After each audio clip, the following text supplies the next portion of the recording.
আজ ঈদের আর মাত্র বাকি ৩ দিন, অর্থাৎ পবিত্র ঈদুল আজহার সেই 3 দিন বাকির আগে কিন্তু চাঁদপুরের যে পশুর হাটগুলো আছে সেটা বলা যেতে পারে যে অনেকটা জমে উঠতে শুরু করেছে। তবে আমরা যতটা পশুর সংখ্যা দেখেছি তার চাইতে কিন্তু ক্রেতার সংখ্যা এখনও পর্যন্ত অনেকটা কম। তবে পর্যাপ্ত পশু সরবরাহ আছে। বিশেষ করে আমরা যে হাটটিতে আছি এটি চাঁদপুর সদরের বাগাদি চৌরাস্তা। এই পশুর হাটে অনেক পশু আছে যেগুলো আমরা দেখতে পাচ্ছি। স্থানীয় যারা কৃষক আছে, এর বাইরেও যারা ব্যাপারী আছে, ফরিদপুর, যশোর, শরীয়তপুর, অন্যান্য যে জেলাগুলো আছে সেই জেলাগুলো থেকে কিন্তু ব্যাপারীরা কিন্তু এই হাটটিতে তারা পশু নিয়ে এসেছেন দরদাম ভালো পাওয়ার জন্য। এর মধ্যে আমরা দেখতে পাচ্ছি যে অনেকে দরদামও করছেন এবং এই মুহূর্তে আমরা যে দৃশ্যটি দেখাতে পারি যে আসলে বেশিরভাগ যারা ক্রেতা আছেন তারা মূলত পশুগুলো পছন্দ করার একটা চেষ্টা করছেন, অনেকে দামাদামিও করছেন। আমরা এর মধ্যে বিশাল আকৃতির বেশ কিছু পশু দেখেছি। আসলে সেই পশুগুলোর আবার বিশেষ নামেও ডাকা হচ্ছিল। সেই পশুর ভীম লিকুইড এক ধোয়াতেই তেল চর্বি সব পরিষ্কার মাত্র 50 টাকায়। যারা মালিক তাদের সঙ্গে আমরা কথা বলেছি এবং তারা বলেছে যে আসলে এগুলো ভিন্ন ভিন্ন দাম আছে। তা আমি একটু জানতে চাইবো ভাই, আপনার এই পশুটার কোনো নাম আছে কিনা এবং এর কোনো দরদাম কেমন, একটু যদি আপনি এর দরদাম হলো 4 লক্ষ টাকা চাচ্ছে আর কি। এর দাম রাখছিল টেলিফোন, মোবাইল টেলিফোন। এর মোবাইল তলে যায় সেটা কথা বলা যাবে, বুঝছেন, একবারে দেখা যাবে যে মোবাইল করা যাবে আর কি। একজন নাম রাখছিল মোবাইল টেলিফোন। এটা দাম কত? এটা 400, মানে 4 লাখ। আমরা আসলে নানা রকম যত সব অদ্ভুত নামে কিন্তু এই পশুদের ডাকা হচ্ছে। কোনোটা মোবাইল ফোন, কোনোটা সাদা পাহাড়, কালা পাহাড়, এরকম নানা নামে কিন্তু পশুদের তারা যে ব্যাপারী আছে তারা নাম রেখেছেন, হয়তো কোনো বিশেষত্ব আছে সেই কারণে। তা আমরা যদি দেখাতে চাই যে এই মুহূর্তে আসলে এখানে পর্যাপ্ত পশু আছে, কিন্তু বলা যেতে পারে যে ক্রেতার সংখ্যা কিন্তু এখনো পর্যন্ত তেমন একটা নেই।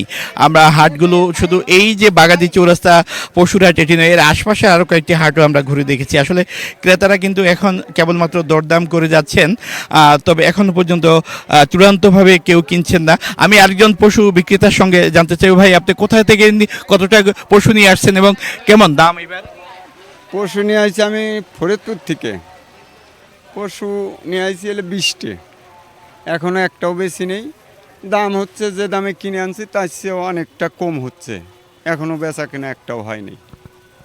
ব্যাপারীরা বলছেন যে আসলে তারা যে পশুগুলো বাজারে নিয়ে এসেছেন আসলে সেগুলোর কিন্তু দরদাম করে কিন্তু ক্রেতা চলে যাচ্ছেন এবং এখনো পর্যন্ত অনেকে কিন্তু কোনোটাই বিক্রি করতে পারেননি। আসলে এই নিয়ে তাদের মধ্যে একটা কষ্ট আছে, কারণ বিশেষ করে যে ফরিদপুর, শরীয়তপুর বা যশোর থেকে যারা পশু নিয়ে আসেন তারা অনেকটা উদ্বেগ উৎকণ্ঠার মধ্যে থাকেন, কারণ এই পশুগুলো তারা বিক্রি করে আবার নিজ নিজ এলাকায় তাদের চলে যেতে হবে। তবে ঈদের আর মাত্র 3 দিন বাকি, আর 3 দিন বাকি থাকাতে এর মধ্যে যদি বাজারের এই অবস্থা হয় তাহলে আসলে যারা বিক্রেতা আছে তাদের অবস্থা হয়তো কেমন হবে সেটা বলা যায় না। তবে শেষ মুহূর্তে একটা আশার কথাও বলা যেতে পারে, যে কারণ চাঁদপুরে যারা ক্রেতা আছেন তারা মূলত বেশিরভাগই কিন্তু হাট ঘুরে ঘুরে কিন্তু দরদামই করছেন, তারপর তাদের পছন্দের, অর্থাৎ বেশিরভাগ ক্রেতাই মূলত তারা চাচ্ছেন যে শেষ মুহূর্তে এসে তারা পশুগুলো ক্রয় করবেন, কারণ অনেকে পশু ক্রয় করতে এসেও কিন্তু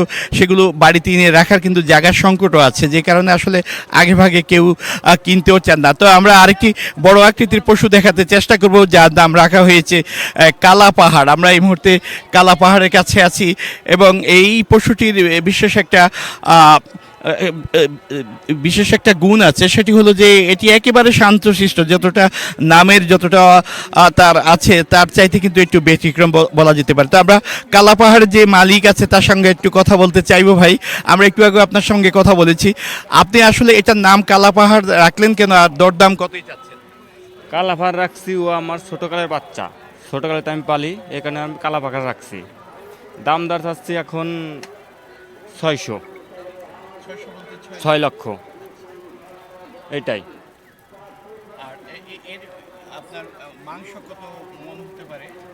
মাংস এটা পুরো আইটেম দিতে পারবো না, বডি ওয়েট 800 প্লাস আছে, 800 কেজি বডি ওয়েট। আমরা আসলে এই যে তথ্যটি আপনাদের জানাতে চাই, আসলে চাঁদপুরের যে পশুর হাটগুলো এখন পর্যন্ত যে অবস্থা, সেখানে মূলত এরকম বড় বড় পশু তো আছে, তারপরে ছোট এবং মাঝারি আকারের অনেক পশু আছে। তবে এই ব্যাপারীরা এই মুহূর্তে অনেকটা অলস সময় পার করছেন। আর ক্রেতার যেই পরিস্থিতি, সেই পরিস্থিতির কারণে আমরা বলতে পারি যে এখনও পর্যন্ত ক্রেতারা কিন্তু হাট ঘুরে ঘুরে কিন্তু তারা দরদামি করছেন এবং শেষ মুহূর্তে হয়তো তারা কিনবেন। কারণ এবার আমরা যতটুকু দেখেছি যে আমাদের স্থানীয় ভাষায় যে বলা হয় চালানি গরু, বিশেষ করে বর্ডার পার করে যে পশুগুলো আসার কথা দূর দূরান্ত অর্থাৎ সীমান্ত পাড়ি দিয়ে, সেই পশুগুলো কিন্তু এবার চাঁদপুরের হাটগুলোতে ওঠেনি। তবে যেগুলো আছে সেগুলো স্থানীয় কৃষকের বা খামারে যারা লালন পালন করে তারা, এবং একই সঙ্গে যারা আশপাশের জেলার বিক্রেতা বা ব্যাপারী আছে, তারাই মূলত এই হাটগুলোতে পশু নিয়ে এসেছেন। তো এ ছিল আমার কাছে চাঁদপুরে ঈদুল আজহা উপলক্ষে কোরবানি হাট থেকে সবশেষ তথ্য।